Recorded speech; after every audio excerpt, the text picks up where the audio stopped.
Tonight, President Donald Trump is now asking states to take on more security efforts to protect its citizens. All at the forefront of this, cybersecurity. And tonight, Missouri Capitol reporter Hannah Falcon is looking into the state's readiness to take on cybersecurity without federal help.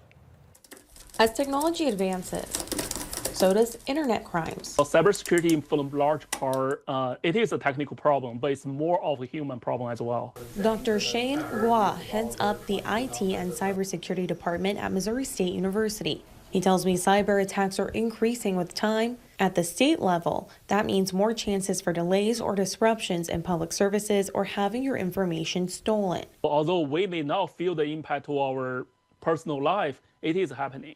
And it's getting worse because now technological advancement over the years. But the state could be on its own when it comes to protecting Missourians against cyber crimes, as President Donald Trump's latest executive order asks states to take on more responsibility, such as cybersecurity.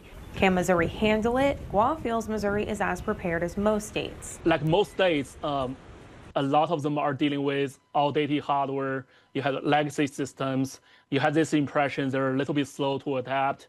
The Missouri Department of Public Safety tells me it works with other state agencies and local law enforcement to protect Missourians online. There is only 1 year left in a cybersecurity grant program that gives federal dollars to local Missouri municipalities to bolster cybersecurity measures. FEMA awarded $279 million in these grants last fiscal year.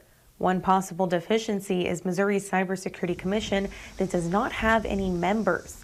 It was ordered to be created by a law passed 4 years ago, but it still does not have any appointments.